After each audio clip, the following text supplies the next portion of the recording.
नमस्कार, मैं हूं डॉक्टर प्रसून। एक बड़ी खबर आ रही है भारतवासियों के टूरिस्ट कैपिटल बने संयुक्त अरब अमीरात से। जी हां, जहां संयुक्त अरब अमीरात इस्लामिक आतंकवाद पर बड़ा मैसेज दुनिया को दिया है। संयुक्त अरब अमीरात यानी यूएई ने यूनाइटेड किंगडम के 8 चरमपंथी इस्लामिक संगठनों पर बैन लगा दिया है। यह बैन इनके इस्लामी आतंकी संगठन मुस्लिम ब्रदरहुड से संबंध के चलते लगाया गया है। अब इन्हें ब्लैक लिस्ट में डाल दिया गया है। इन 8 संगठनों को, इनसे जुड़े लोग अब यूएई में नहीं आ पाएंगे और इनके खातों पर यानी बैंक खातों पर यूएई में कार्रवाई होगी। संयुक्त अरब अमीरात ने 11 लोगों और ब्रिटेन के 8 आतंकी संगठनों को ब्लैक लिस्ट में डाल दिया है। यूएई ने जिन संगठनों पर बैन लगाया है उनकी पहचान Cambridge education and training centre limited, IMA6, INE limited, Wembley tree limited, वासला for all, future graduates limited, Yas for investment and real estate होल्डोके यूके प्रॉपर्टीज लिमिटेड और नेफेल कैपिटल के रूप में हुई है।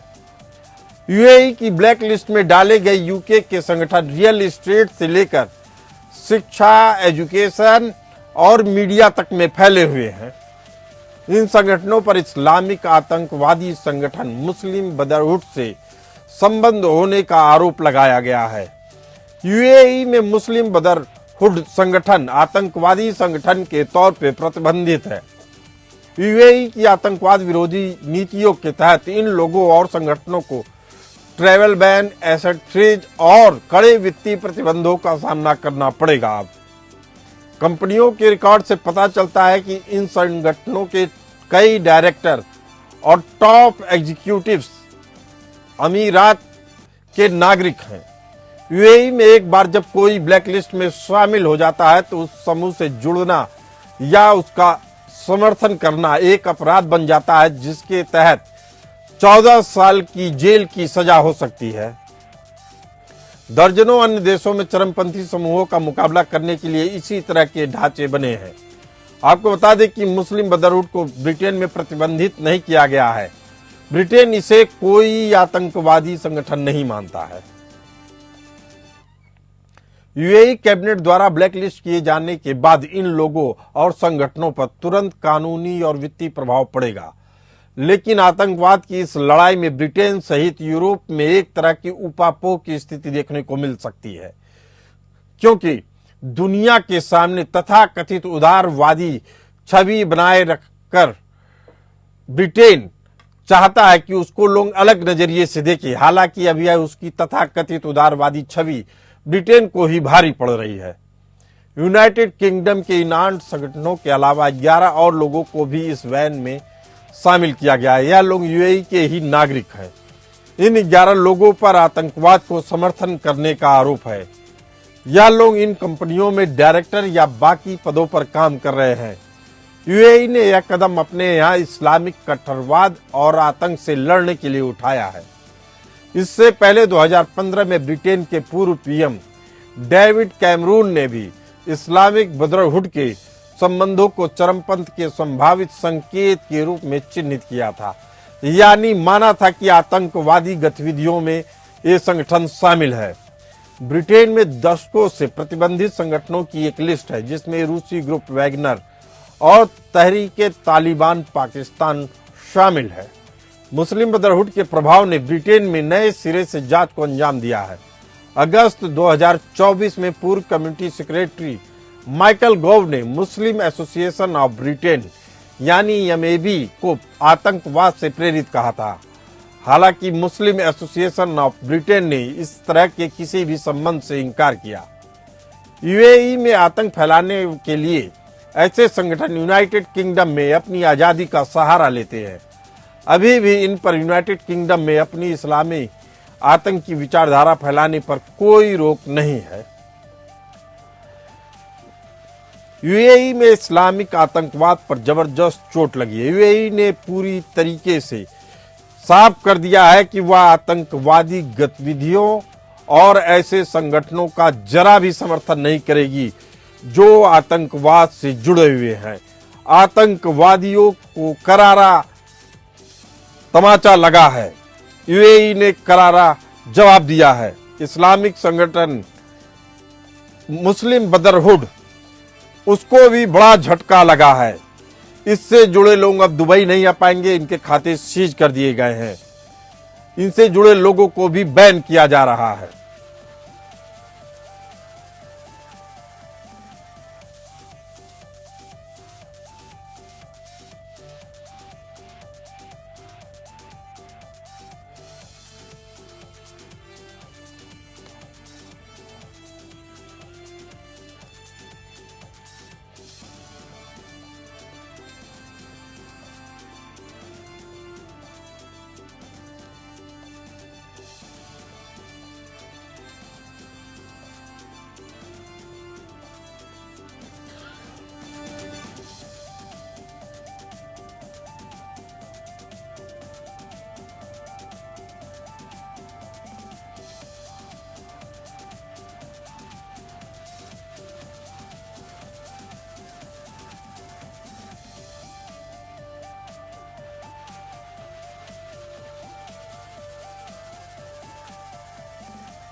इसी मुद्दे पर चर्चा करने के लिए हमारे साथ मौजूद हैं हरिमोहन कौशिक जी, रिसर्चर के तौर पे जुड़ रहे हैं, और विनोद दत्ता, सुरक्षा मामलों के जानकार। ये दोनों मेहमान हमारे साथ जुड़ रहे हैं।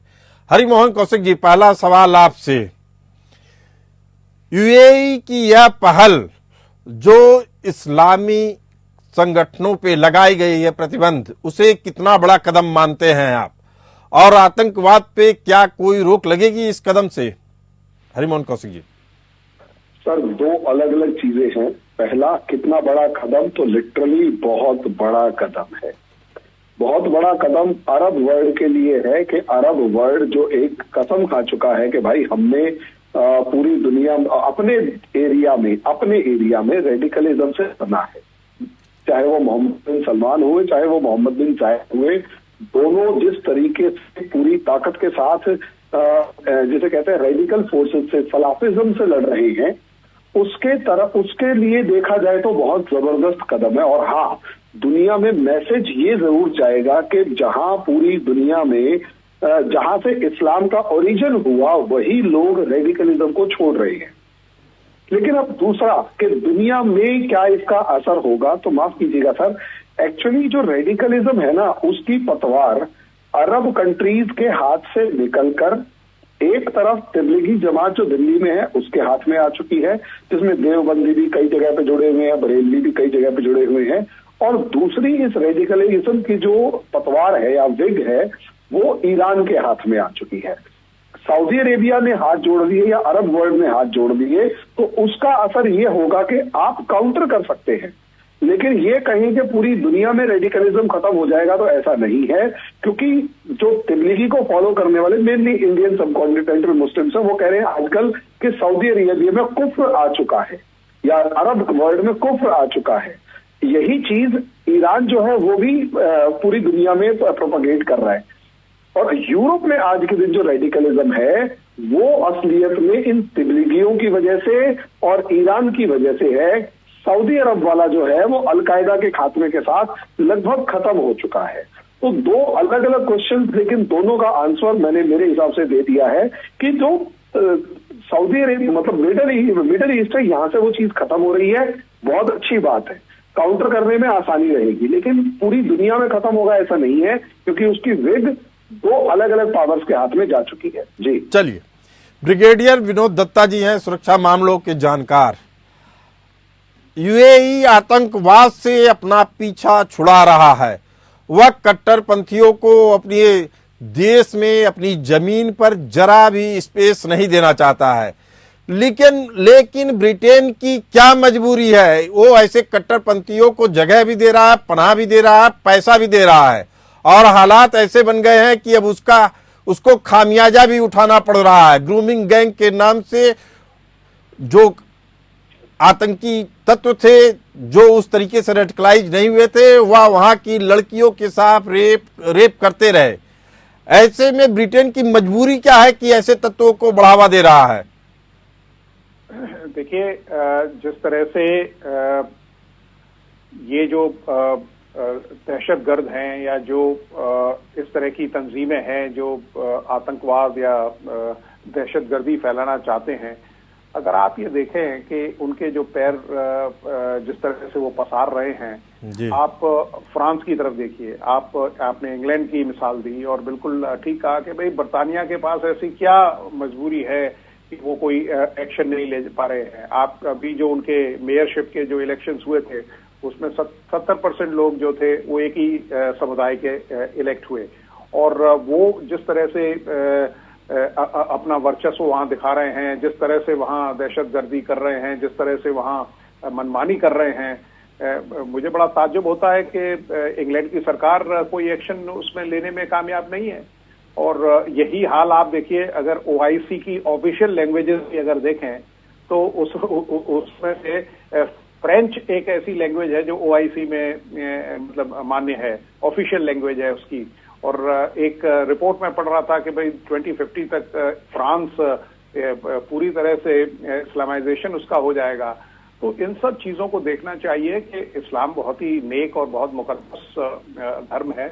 लेकिन विनोद दत्ता जी, मेरा सवाल है कि क्या लेबर पार्टी के कारण ही ब्रिटेन की तुष्टीकरण की नीति चल रही है? अगर कोई दूसरा दल आता है जिसको कहते हैं कि दक्षिणपंथी कोई दल आता है, तो क्या स्थितियां बदलेंगी या यही परिस्थितियां रहेंगी, आतंकवादियों को पनपते रहेंगे वहां? जी बिल्कुल, आपने ठीक कहा कि अगर क्योंकि लेबर पार्टी जब तक रहेगी तब तक इसी तरह से वहां मुजाहरे और इसी तरह से इनका वर्चस्व बढ़ता रहेगा। आप अगर ऋषि सुनक साहब थे, उनको अनफॉर्चुनेटली उनका जो टेन्योर था वो कट शॉर्ट हो गया, लेकिन अगर आज वो रहते तो शायद इन ताकतों पे वो पूरा अपनी जो पकड़ है उसको मजबूत करते, लेकिन लोगों ने उन्हें वहां से सत्ता से बेदखल कर दिया। तो ये सब चीजों को ध्यान में देखते हुए आज इंग्लैंड एक बहुत ही कमजोर इकोनॉमी है। आप ये देखिए, इतना अनएम्प्लॉयमेंट है वहां, उसकी जो फाइनेंशियल जो माली उसकी हेल्थ है वो काफी नाजुक है। लेकिन तो उससे आतंकवाद को जोड़ा इसलिए नहीं जा सकता है विनोद दत्ता जी कि जो मुल्क अपने संस्कृति और सभ्यता के लिए नहीं खड़ा हो सकता, जिस मुल्क के लोग अपनी सभ्यता और संस्कृति के लिए नहीं खड़े हो सकते हैं, वह देश तो कभी तरक्की कर ही नहीं सकता है। वह अपने आप को तैयार कर लिया एक तरह की नई गुलामी झेलने के लिए। हरिमोहन कौशिक जी हमारे साथ मौजूद हैं। हरिमोहन कौशिक जी, क्या ब्रिटेन के जो शासक हैं उनको समझ में नहीं आ रहा है कि उनका देश किस ओर जा रहा है? पूरी दुनिया समझ रही है, यूरोप के एक देश हालात से जूझ रहे हैं, लेकिन फिर भी इन लोगों के अंदर कोई बदलाव नहीं दिखता है।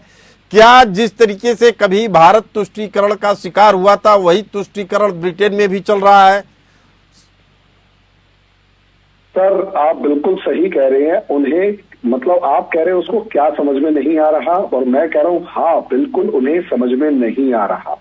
बिल्कुल वैसे ही जैसे भारत के अंदर बहुत सी पार्टियों को समझ में नहीं आ रहा कि वो किस तरीके से बांग्लादेशियों को और रोहिंग्याओं को भारत में बसाकर भारत का कितना नुकसान कर रही हैं। लेकिन असलियत में अवैध घुसपैठिए जो बांग्लादेशी हैं और रोहिंग्या हैं, जब वो भारत में आते हैं तो वो कितना ज्यादा संसाधनों से लेकर मैन पावर से हर चीज का नुकसान जो करते हैं, और उसके बाद क्राइम में इनका जो रेट होता है, ये तो हमारी सरकारें बड़ी अवेयर है और समाज बहुत ज्यादा, जिसे कहते हैं काफी हद तक समाज जो है वो जाग चुका है और इसका अपोज कर रहा है। सर, ब्रिटेन इस चीज को मानने को ही तैयार नहीं है कि असलियत में वो जो ग्रूमिंग गैंग्स हैं उनके पीछे कोई विशिष्ट मानसिकता है। ब्रिटेन इस चीज को मानने को तैयार नहीं है कि जो असलियत में उसके देश में हो रहा है, उस मानसिकता, उसमें जो मानसिकता छिपी है उसके पीछे एक नफरत भी है और वो एक दुश्मनी की भावना लेके उनके देश में आ रहे हैं। अब जब वो इस चीज को मानने को तैयार नहीं है और इस चीज में वो अपना सिर्फ और सिर्फ पॉलिटिकल बेनिफिट देखते हुए पॉलिटिकल राइट होने की तैयारी कोशिश कर रहे हैं, एथिकली और दूसरे राइचुअसनेस से उन्हें कोई मतलब नहीं है। और यही प्रॉब्लम है कि इस प्रॉब्लम का सॉल्यूशन ब्रिटेन के अंदर नजदीक से नजर नहीं आ रहा। और एक चीज मैं माफी चाहूंगा हमारे ब्रिगेडियर साहब से, असलियत में मेरा मानना है कि कंजर्वेटिव्स भी दूध के धुले नहीं है। रीजन उसका ये है कि कंजर्वेटिव्स ही वो हैं जिन्होंने असलियत में जो रवांडा प्लान था उसको कैंसिल किया, और जो सुएला ब्रेवरमैन ने बड़े टाइम के बाद जब ग्रूमिंग गैंग्स का मामला उठाया तो सुएला ब्रेवरमैन के ऊपर जब बहुत जबरदस्त प्रेशर पड़ा कि तुम्हारी हिम्मत कैसे हुई मुस्लिम्स को ग्रूमिंग गैंग से जोड़ने के लिए, तो सुएला ब्रेवरमैन को अपनी पोस्ट छोड़नी पड़ी थी। तो असलियत में दोनों के दोनों अपना फायदा देख रहे हैं। हाँ, फर्क इतना है कि ये जो कंजर्वेटिव्स है ये बचाते नहीं है लेकिन कुछ करते भी नहीं है। जैसे अब उस चीज को हम भारत से नहीं जोड़ेंगे, लेकिन लेबर पार्टी वाले उन्हें बचाते हैं। फर्क इतना है, लेकिन ये फर्क बहुत बड़ा है। हरिमोहन कौशिक जी की बात से मैं भी इत्तेफाक रखता हूं। कारण क्या है कि जिस मुस्लिम ब्रदरहुड की बात की जा रही है, यूएई तक मानता है मुस्लिम मुल्क होने के बावजूद कि यह संगठन आतंकवादी है, जिसकी स्थापना मुस्लिम ब्रदरहुड की स्थापना 1928 में मिस्र में हुई थी। हसन अल बन्ना ने इसकी स्थापना की थी।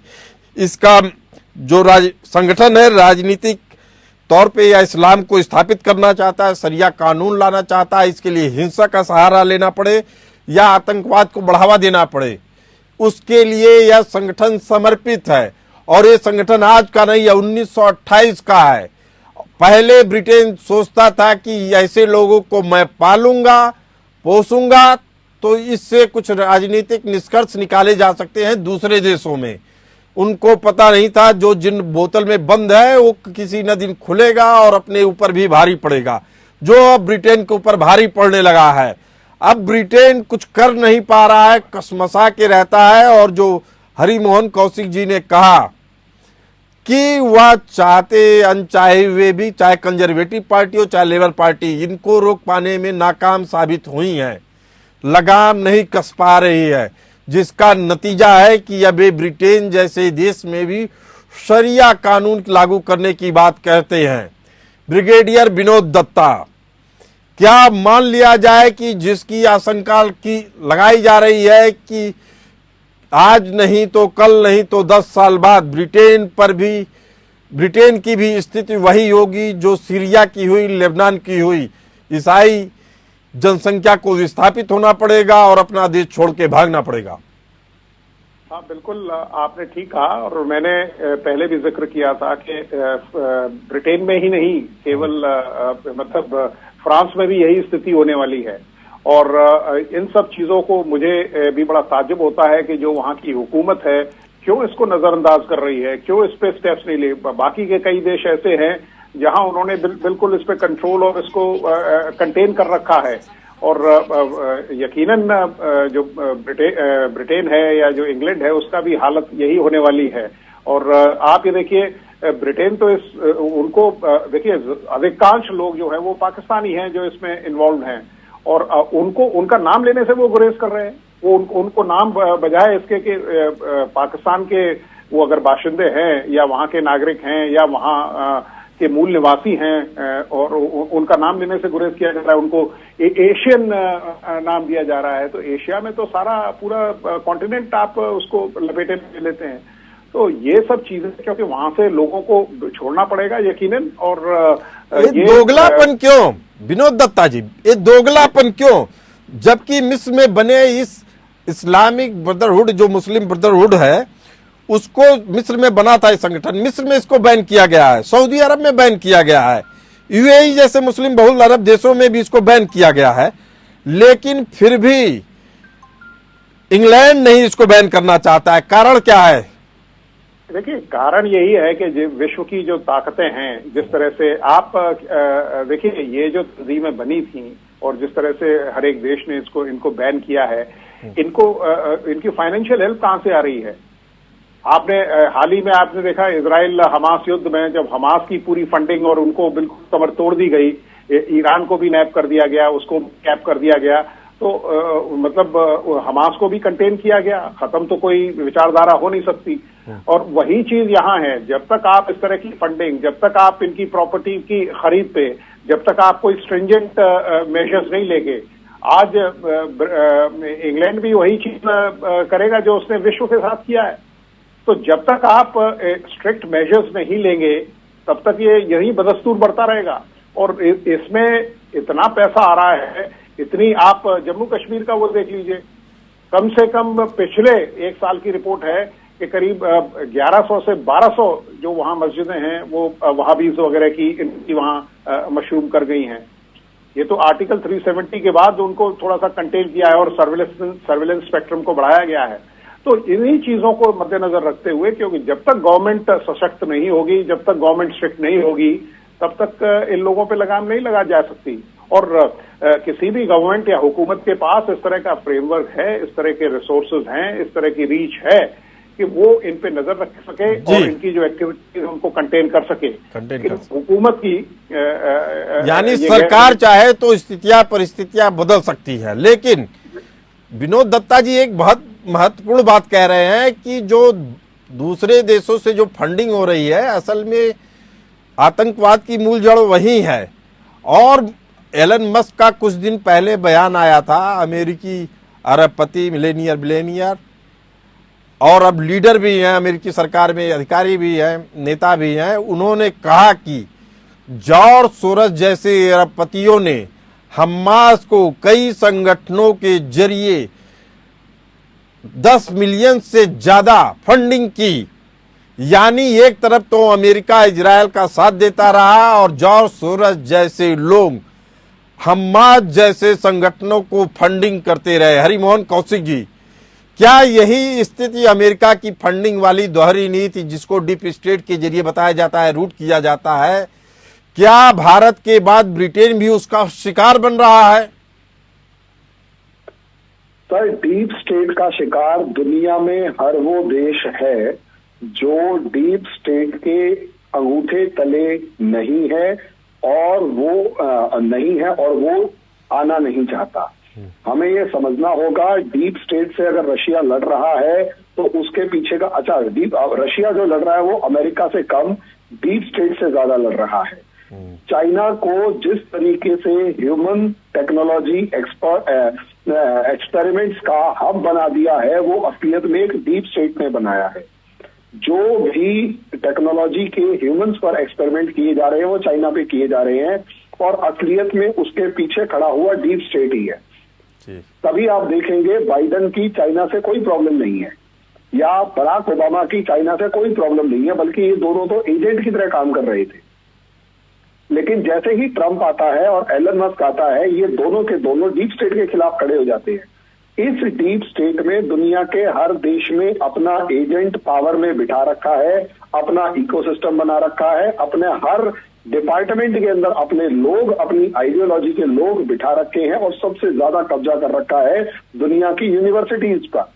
अब प्रॉब्लम ये आ रही है कि उस इकोसिस्टम के खिलाफ लड़ने की जब कोशिश की जा रही है तो वही यूरोप एलन मस्क के खिलाफ खड़ा हो जाता है, चाहे वो इमैनुअल मैक्रो हो गए, चाहे लेबर पार्टी का स्टारमर हो गया, चाहे जर्मनी के अंदर या किसी भी कंट्री के अंदर आप देखेंगे यूरोपियन, वो सारे के सारे सर यहां तक डिस्कस हो रहा है कि एलन मस्क को यूरोप के अंदर बैन क्यों ना कर दिया जाए या एक्स को यूरोप में बैन क्यों ना कर दिया जाए। जब ये तक डिस्कस हो रहा है तो इसका सीधा मतलब ये है सर कि एक ऐसा ऑर्गेनाइजेशन काम कर रहा है या एक ऐसा सिस्टम है जो इस टाइम पर तिलमिला गया है एलन मस्क के ऐसे ऐसे मुद्दों को उठाने की वजह से जो जनता को सही लग रहे हैं।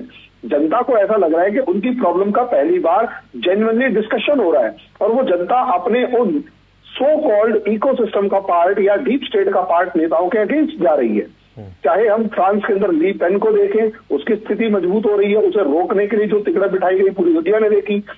डीप स्टेट यूरोपियन यूनियन ने यहां तक मान लिया कि रोमानिया के अंदर जो इलेक्शंस को रिग करवाया गया उसमें उसका हाथ था। और उसने जानबूझकर ये इलेक्शंस को हटाकर अपना बंदा वहां पर बिठाने की कोशिश की थी। सर, यूक्रेन से लेकर दुनिया का हर देश इसका एग्जाम्पल है। राहुल गांधी और सोनिया गांधी के अगर लिंक इन दोनों डीप स्टेट से अटैच हो रहे हो, जॉर्ज सोरोस से अटैच हो रहे हो, तो हमें नजर आता है कि पूरी दुनिया में इनका नेटवर्क है, ना सिर्फ ब्रिटेन या फ्रांस में।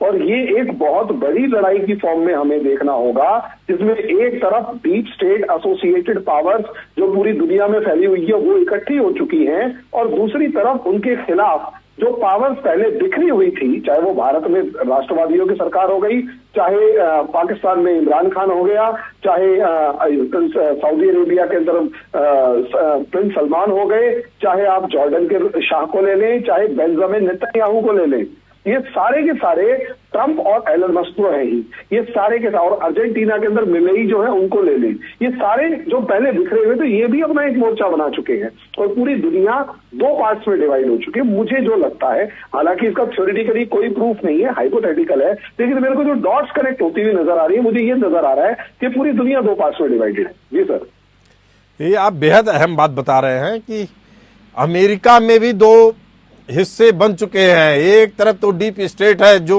राष्ट्रपति के भी पावर को चैलेंज कर रहा है, एलन मस्क और ट्रंप जैसा राष्ट्रपति भी इससे जूझ रहा है, उसी का खामियाजा उठा रहा है। ऐसे डीप स्टेट का खामियाजा उठाता है ब्रिटेन जैसा देश, भारत जैसे देश, जो कहीं न कहीं अपने नेताओं के कमजोरी का शिकार होते हैं, जिसके कारण आतंकवाद बढ़ता है।